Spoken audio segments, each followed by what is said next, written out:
There are moments when you realize that your heart is empty. Not because you lack materially, not because you've lost something valuable, but because you feel distant from God. You may be going through the motions, reading your Bible, praying out of habit, singing along in church, but it doesn't stir anything inside you. It feels like your spirit has gone cold. If that's where you are today, let me remind you, God hasn't moved away from you.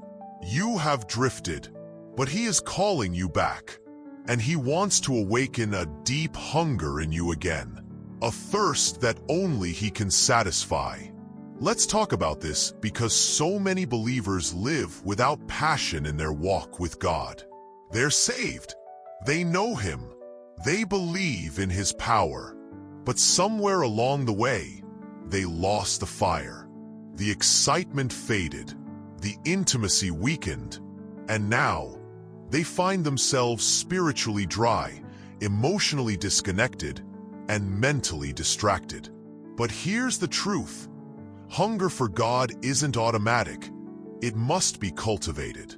Thirst for Him must be stirred. Because just like physical hunger comes after a period of fasting, spiritual hunger grows after a season of discipline. So how do we practically foster a deeper hunger and thirst for God? Let's dive in. 1. Start by admitting you're hungry, or that you've lost it. The first step toward finding something is realizing you're missing it. Jesus said in Matthew 5 verse 6, "Blessed are those who hunger and thirst for righteousness, for they shall be filled." That begins with honesty. Are you truly hungry for God? Or have you been feeding on other things, distractions, performance, success, relationships, even ministry, and letting them take His place?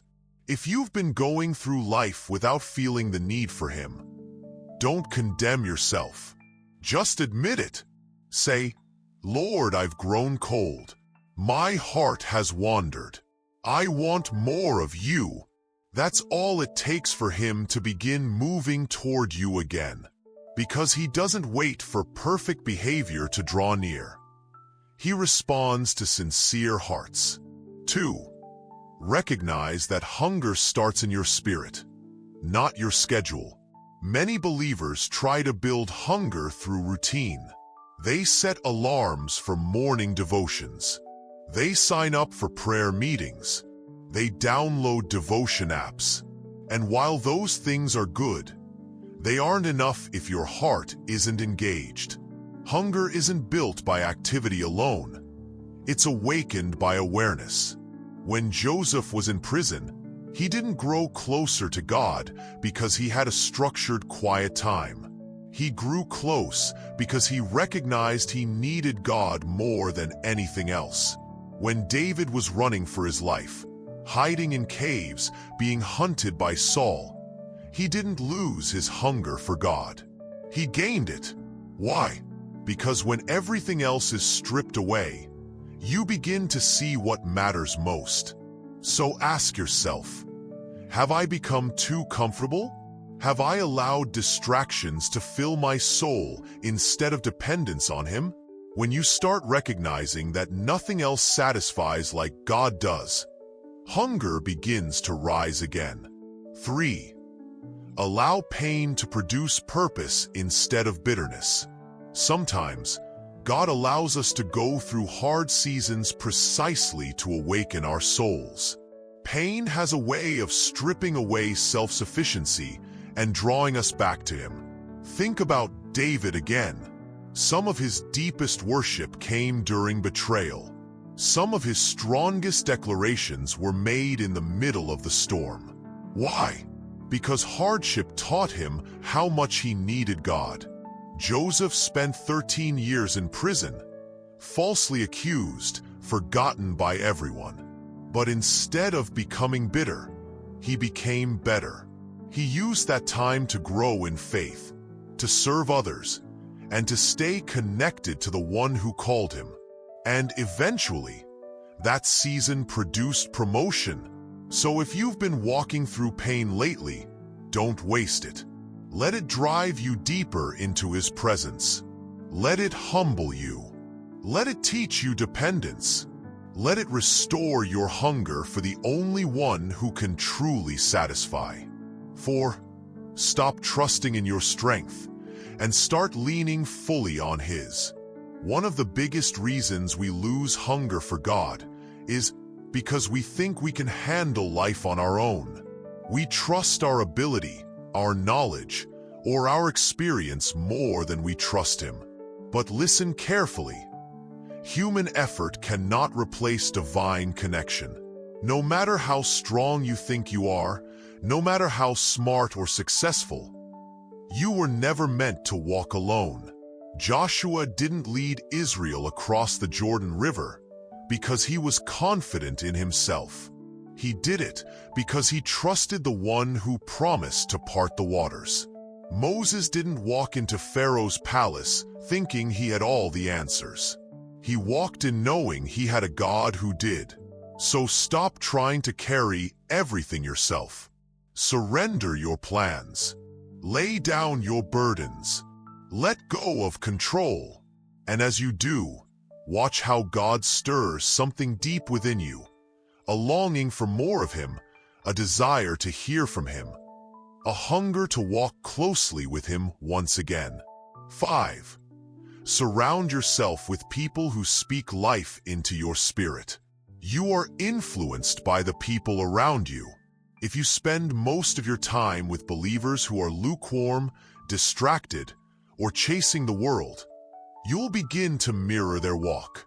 But if you surround yourself with people who are passionate, devoted, and deeply committed to God, you'll find yourself drawn back to Him too. Find a community that pursues God with intentionality. Find mentors who speak truth over your life. Find friends who will pray with you, encourage you, and challenge you to keep seeking Him.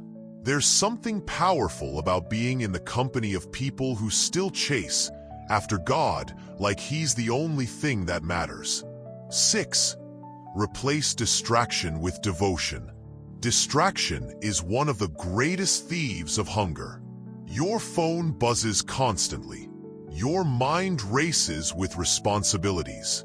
Your schedule fills up faster than your time with God. And slowly, quietly, your love for Him fades. But friend, nothing feeds your soul like His word. Nothing refreshes your spirit like prayer. Nothing renews your heart like worship. So start making space. Turn off the noise. Put down the phone. Step away from the chaos. And give your heart time to reconnect with the one who gave you breath. Worship is one of the best ways to stir your spirit again. Sing, even if you don't feel like it. Raise your hands, even if your heart is weary. Declare His goodness, even if your circumstances say otherwise. Worship disarms the enemy. It reignites passion. It draws you back into the presence of the one you were created to love. 7. Don't settle for shallow satisfaction. Pursue the depth only He gives. We live in a world full of substitutes. People chase fulfillment in relationships, achievements, and pleasures. But none of those things ever last. They bring temporary joy, momentary pleasure, but never lasting satisfaction. Only God can do that. David wrote in Psalm 23, "He makes me lie down in green pastures.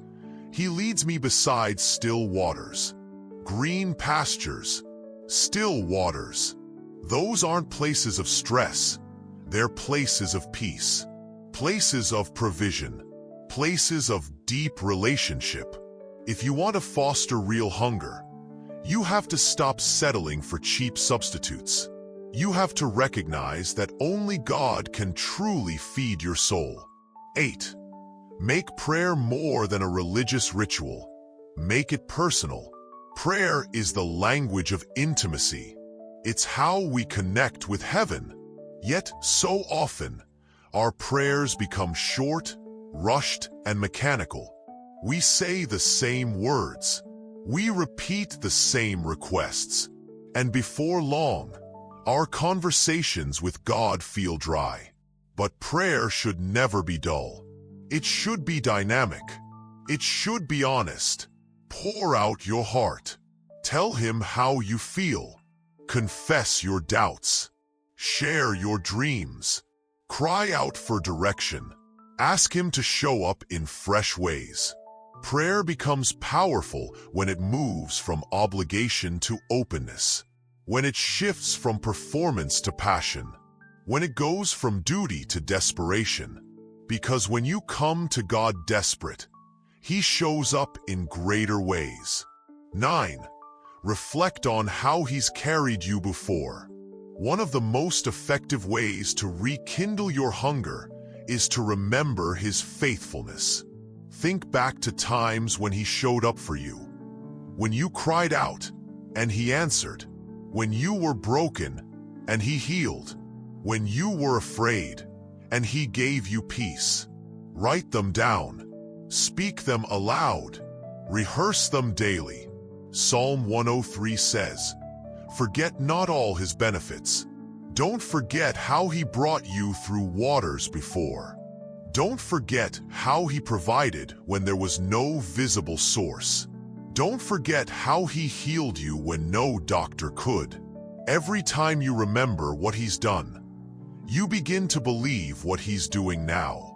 And faith builds hunger. Hope produces thirst. And expectation awakens your soul again. 10. Understand that hunger requires sacrifice. Hunger for God doesn't grow without giving something up. You can't fast from the world and feast on it at the same time. You can't chase the kingdom and pursue the flesh simultaneously.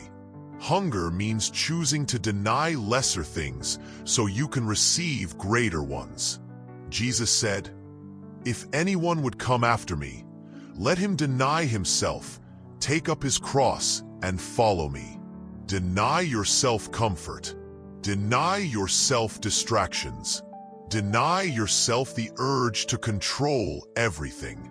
And take up the cross, the ultimate symbol of surrender.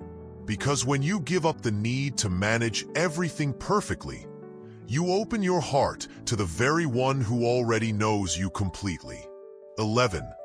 Realize that your dream was planted by him, and it's worth pursuing.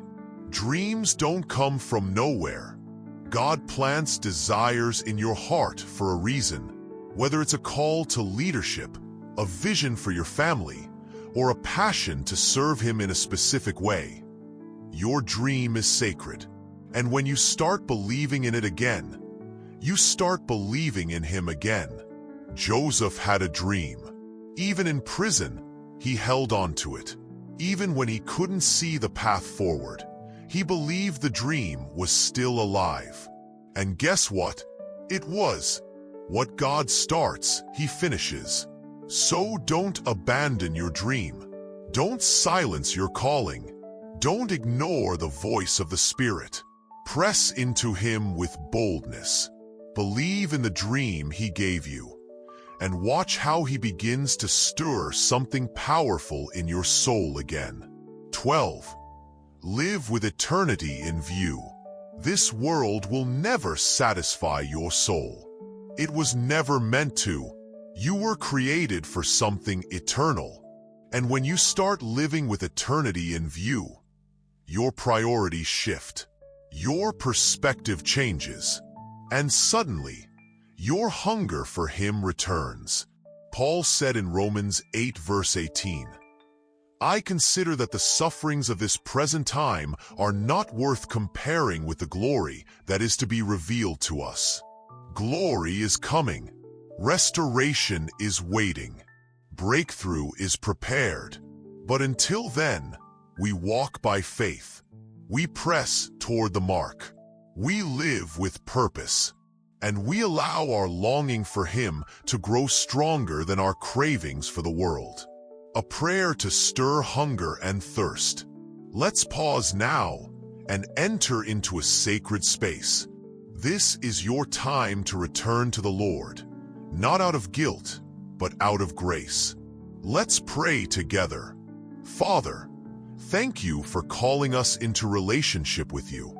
Thank you for reminding us that we were made for more than this world can offer. Lord, today I surrender every area of my life back to you. I lay down my distractions. I release my fatigue. I hand over my fears. And I ask that you would renew my heart with passion for you again. Holy Spirit, help me to guard my mind against emptiness. Teach me to take every thought captive and make it obedient to Christ. Renew my thinking. Help me to stop letting fear define my future and start allowing your truth to lead me. Lord, I renounce every spirit of apathy. I cancel every assignment of weariness. I reject every lie that tells me I'm too far gone, too tired, or too broken to be useful. I declare that I am chosen, redeemed, and dearly loved. Fill me with gratitude. Fill me with hope. Fill me with the knowledge of your word. Fill me with a supernatural thirst for your presence. For those ready to give up, reignite their passion. For those trapped in cycles of fear, release courage. For those who feel invisible, remind them that you see them. For those worn down by life, breathe new strength. In Jesus' name, I receive your mercy. I accept your grace. I commit to walking in faith. I choose to rest in your peace, even when I don't understand. Thank you for fighting for me. Thank you for guiding me. Thank you for healing my heart.